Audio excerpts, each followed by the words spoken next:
आज असम की पुलिस ने डिब्रूगढ़ सेंट्रल जेल के एक सुपरिटेंडेंट को गिरफ्तार कर लिया, जिस पर यह आरोप है कि उसने इस जेल में बंद खालिस्तानी आतंकवादी अमृतपाल सिंह और उसके 9 सहयोगियों की मदद की है और इन खालिस्तानियों को जेल में स्मार्टफोन से लेकर दूसरे इलेक्ट्रॉनिक गैजेट्स और सिम कार्ड उपलब्ध उन्होंने करवाए हैं।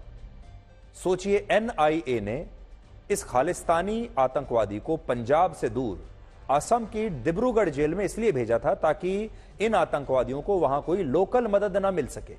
लेकिन आरोप है कि यह खालिस्तानी असम की इस सेंट्रल जेल में न सिर्फ स्मार्टफोन का इस्तेमाल कर रहे थे, बल्कि इनके पास जासूसी करने वाले कैमरे भी थे, यानी इनके पास स्पाई कैम्स भी थे।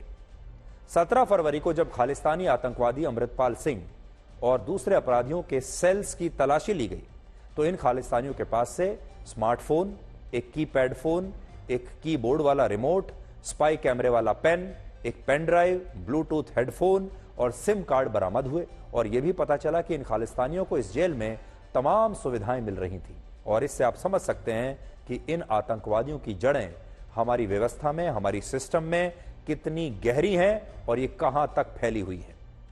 अमृतपाल सिंह वही खालिस्तानी आतंकवादी है, याद कीजिए, जिसे पिछले वर्ष अप्रैल में गिरफ्तार किया गया था और उस समय इस खालिस्तानी ने पंजाब के एक पुलिस स्टेशन पर हमला करके वहां मौजूद तमाम पुलिसकर्मियों को बंधक बना लिया था। और पंजाब की पुलिस भी तब इस खालिस्तानी आतंकवादी से डर गई थी और इसे गिरफ्तार नहीं कर पाई थी और ये खुलेआम वहां पर पंजाब पुलिस के सामने वहां से निकल आया और उसके बाद गायब हो गया। कई हफ्तों तक पुलिस अलग अलग राज्यों के इसके पीछे पड़ी रही और तब जाकर ये गिरफ्तार हुआ। ये तस्वीरें आपको याद होंगी, भारत के न्यूज चैनल्स पर, मीडिया में हर रोज अमृतपाल सिंह के बारे में खबरें आती थी। इस खालिस्तानी ने उस समय पंजाब की पुलिस को एक तरीके से बंधक बना लिया था और बाद में 36 दिनों तक पुलिस इस खालिस्तानी को गिरफ्तार नहीं कर पाई थी। लेकिन जब इसे गिरफ्तार करके असम की जेल भेजा गया तो आरोप है कि इसने वहां भी कुछ अफसरों को खरीद लिया।